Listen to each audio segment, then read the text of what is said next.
करवा चौथ का व्रत सबसे पहले किसने रखा था? जानिए हमारे इस वीडियो में। और क्या है इस कहानी का रहस्य? हिंदू धर्म में करवा चौथ के व्रत का विशेष महत्व माना जाता है। करवा चौथ के दिन पत्नी अपने पति की लंबी आयु की कामना तथा उनकी दीर्घायु के लिए निर्जल का व्रत रखती है। लेकिन क्या आपको पता है कि सबसे पहले करवा चौथ का व्रत किसने रखा? तो चलिए आज हम आपको बताएंगे। सबसे पहले करवा चौथ का व्रत शक्ति स्वरूपा माता पार्वती ने भोलेनाथ के लिए रखा था। इसी व्रत को रखने से उन्हें अखंड सौभाग्य की प्राप्ति भी हुई थी। इसलिए विवाहित महिलाएं अपने पति की दीर्घायु के लिए करवा चौथ व्रत रखती हैं और भगवान शंकर माता पार्वती की पूजा अर्चना करते हैं। व्रत से जुड़ी देवता दानव की कथा। करवा चौथ को लेकर एक और कथा भी है।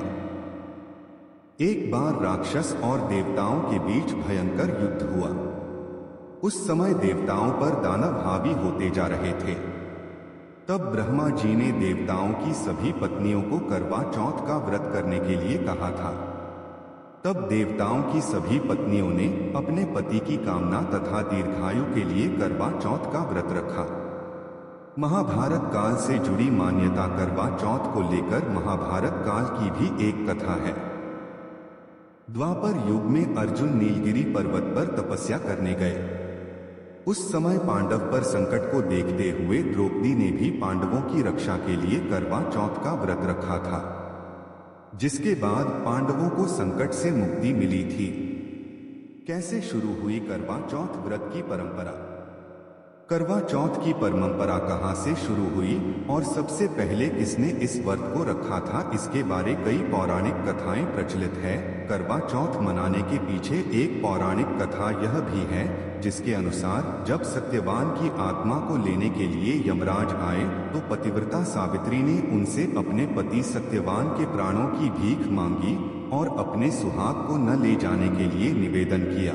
यमराज के न मानने पर सावित्री ने अन्न जल का त्याग दिया और वह अपने पति के शरीर के पास विलाप करने लगी। पतिव्रता स्त्री के इस विलाप से यमराज विचलित हो गए और उन्होंने सावित्री से कहा कि अपने पति सत्यवान के जीवन के अतिरिक्त वह कोई और वर मांग ले। तब सावित्री ने यमराज से कहा कि आप मुझे कई संतानों की मां बनने का वर दें, जिसे यमराज ने हाँ कह दिया। पतिव्रता स्त्री होने के नाते सत्यवान के अतिरिक्त किसी अन्य पुरुष के बारे में सोचना भी सावित्री के लिए संभव नहीं था। अंत में अपने वचन में बंधने के कारण एक पतिव्रता स्त्री के सुहाग को यमराज लेकर नहीं जा सके और सत्यवान के जीवन को सावित्री को सौंप दिया। कहा जाता है कि तब से स्त्रियां अन्न जल का त्याग कर अपने पति की दीर्घायु की कामना करते हुए करवा चौथ का व्रत रखती हैं। वैसे पौराणिक मान्यताओं के अनुसार सबसे पहले यह व्रत शक्ति स्वरूपा देवी पार्वती ने भोलेनाथ के लिए रखा था। इसी व्रत से उन्हें अखंड सौभाग्य की प्राप्ति हुई थी। इसीलिए सुहागिनें अपने पतियों की लंबी उम्र की कामना से यह व्रत करती हैं और देवी पार्वती और भगवान शिव की पूजा करती हैं। पौराणिक कथा के अनुसार एक बार देवताओं और राक्षसों के मध्य भयंकर युद्ध छिड़ा था। लाख उपायों के बावजूद भी देवताओं को सफलता नहीं मिल पा रही थी और दानव थे कि वह हावी हुए जा रहे थे। तभी ब्रह्मदेव ने सभी देवताओं की पत्नियों को करवा चौथ का व्रत करने को कहा। उन्होंने बताया कि इस व्रत को करने से उनके पति दानवों से यह युद्ध जीत जाएंगे। इसके बाद कार्तिक माह की चतुर्थी के दिन सभी ने व्रत किया और अपने पतियों के लिए युद्ध में सफलता की कामना की। कहा जाता है कि तब से करवा चौथ का व्रत रखने की परंपरा शुरू हुई। एक पौराणिक कथा यह भी है कि प्राचीन समय में करवा नाम की एक पतिव्रता स्त्री थी। एक बार उसका पति नदी में स्नान करने गया था। उसी समय एक मगर ने उसका पैर पकड़ लिया। इस पर उसने मदद के लिए करवा को पुकारा। तब करवा ने अपनी सती व के प्रताप से मगरमच्छ को कच्चे धागे से बांध दिया और यमराज के पास पहुंची। करवा ने यमराज से पति के प्राण बचाने और मगर को मृत्युदंड देने की प्रार्थना की।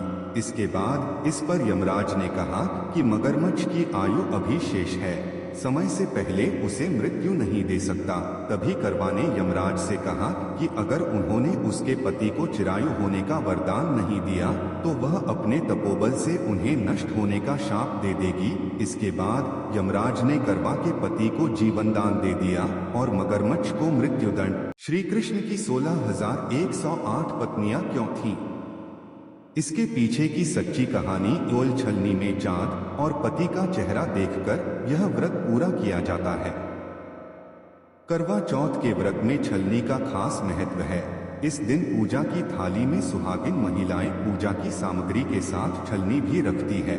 करवा चौथ की रात को सुहागिन महिलाएं चांद और पति को छलनी में से देखकर अपना व्रत पूरा करती हैं। चांद निकलने के बाद महिलाएं छलनी में पहले दीपक रख चांद को देखती हैं और फिर अपने पति को देखती हैं। इसके बाद पति अपनी पत्नी को पानी पिलाकर व्रत पूरा करवाते हैं। छलनी में चांद और पति का चेहरा देखकर यह व्रत पूरा करने के पीछे की कहानी यह है कि हिंदू मान्यताओं के अनुसार चंद्रमा को भगवान ब्रह्मा का रूप माना जाता है और चांद को लंबी आयु का वरदान मिला हुआ है। चांद में सुंदरता, शीतलता, प्रेम, प्रसिद्धि और लंबी आयु जैसे गुण पाए जाते हैं। इसीलिए सभी महिलाएं चांद को देखकर ये कामना करती हैं कि ये सभी गुण उनके पति में आ जाएं। करवा चौथ पूजन की विधि महिलाओं को चाहिए इस दिन करवा चौथ का कैलेंडर अपने पूजा स्थान में रखें। अपने श्रृंगार की वस्तुओं को भी पूजा स्थान में रखें। गणेश भगवान, माँ काली, शिव, पार्वती, कार्तिकेय की बड़ी तन्मयता से भक्ति पूर्वक पूजा अर्चना करें। परिवार की सुख शांति के लिए 21 बार इस मंत्र का जप करें। जप करते समय स्वच्छता का ध्यान जरूर रखें। मंत्र इस प्रकार से है: मम सुख सौभाग्य पुत्र पौत्रादि सुस्थिर श्री प्राप्ते कर चतुर्थी व्रत महे करिष्ये।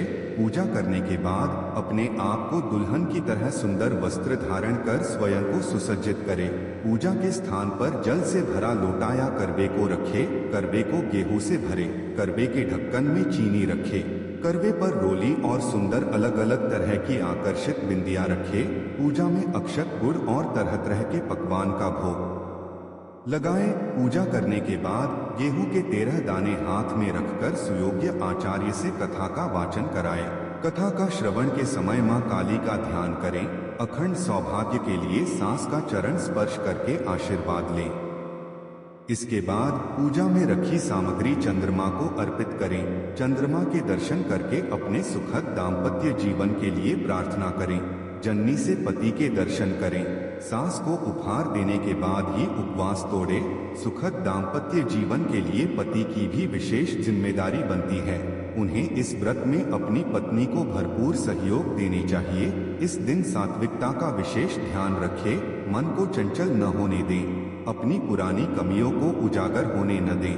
पूर्ण रूप से सुखद जीवन यापन के लिए इस दिन संकल्प लें। नियमानुसार उपवास रखने से जीवन में सुखद स्थितियां आनी शुरू हो जाती हैं। चारों ओर सुगंधमय वातावरण बनना शुरू हो जाता है।